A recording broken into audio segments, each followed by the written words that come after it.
second scripture reading is Luke 17:11 through 19. The gospel reading tells the story of 10 lepers who were healed, but only one who was thankful was made well. On the way to Jerusalem, Jesus was going through the region between Samaria and Galilee. As he entered a village, 10 lepers approached him. Keeping their distance, they called out, saying, "Jesus, Master, have mercy on us." When he saw them, he said to them, "Go and show yourselves to the priests." And as they went, they were made clean.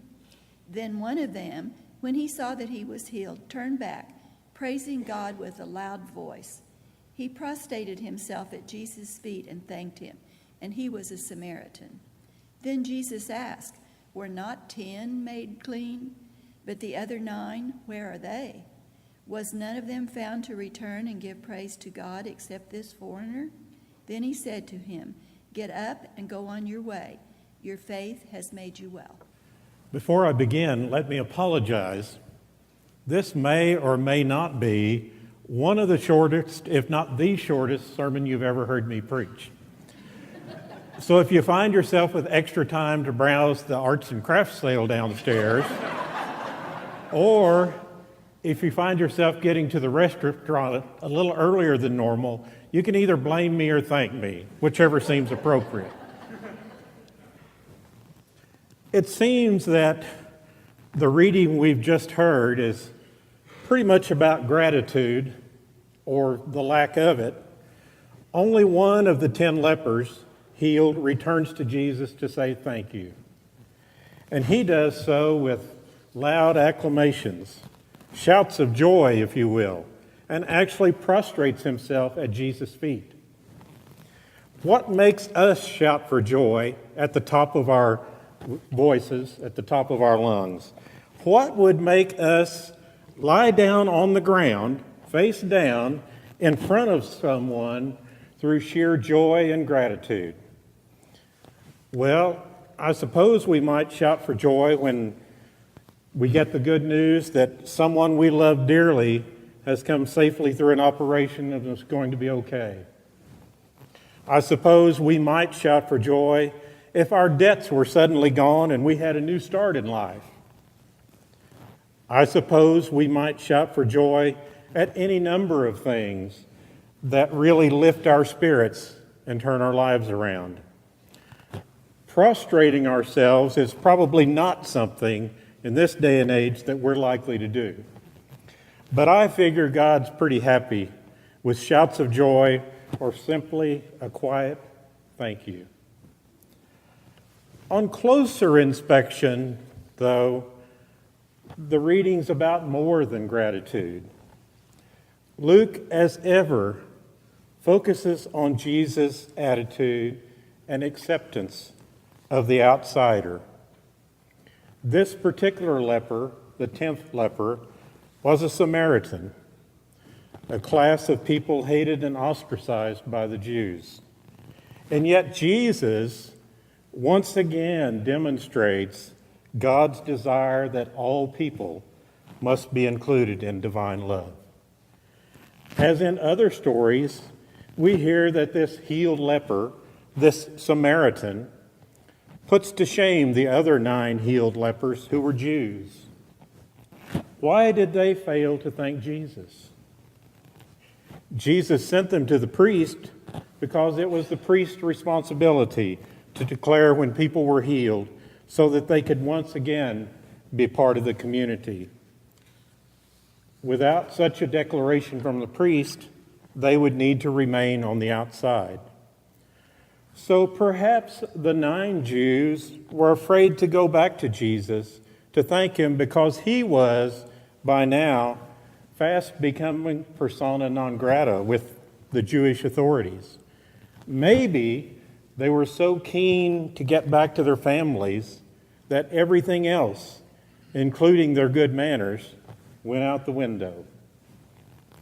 We'll never know why they were so ungracious and apparently ungrateful. But the story serves to demonstrate the importance of giving God thanks and the fact that everyone is included within God's love.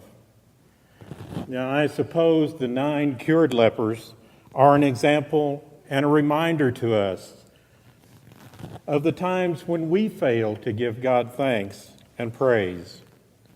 I'm always interested in the psyche of individuals. What makes one person more open to thankfulness than another? I have no doubt that life experiences play a big part, but I don't think that's the full picture. Have you ever met someone, and I know you have because there are people like this in this community of faith, someone who seems to be a naturally thankful person? On the face of it, they've not really lived a charmed life, and yet they live their life in and with gratitude. They expect nothing, and if you give them something, they would enthuse with thanks. I believe that because these people live life with a thankful and grateful nature, they're able to weather the storms.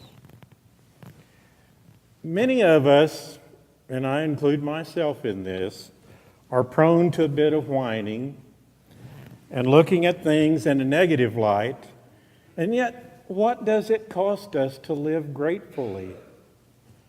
I would venture to suggest that it costs us nothing, and yet the payback for gratitude is life-changing.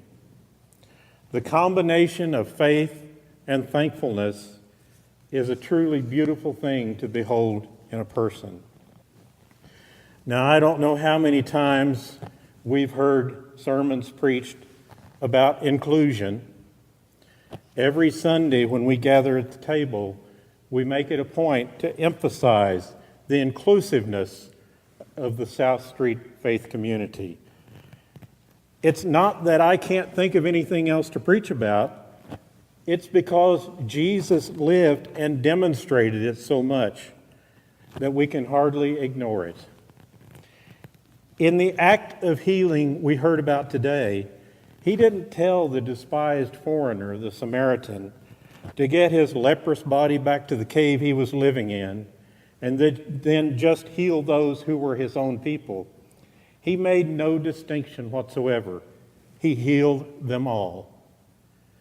Part of living a thankful life is to look around and be grateful for diversity, not to despise it. But being thankful also requires action, like that healed Samaritan who went back to Jesus when all the others wandered off. Coming back to Jesus is the key. Giving thanks is the door through which we find a richer, fuller life. Now, as I said earlier, this could well be the shortest sermon I've ever given. But you see, I don't see any reason to prattle on about something so simple that it can be covered in a few minutes. I'd like to share a piece with you called The 10th Leper by Joy Cowley. Today, my God, I came back to thank you. The other 9 times, I forgot. It was not ingratitude, you understand, but a careless enthusiasm.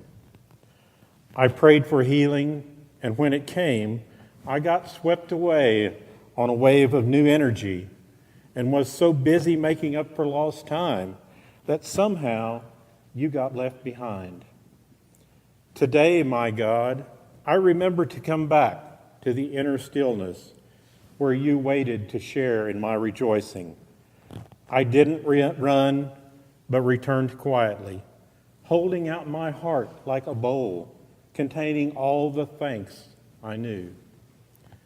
And you accepted it with pleasure, saying nothing about the other 9 times and the 9 times before that.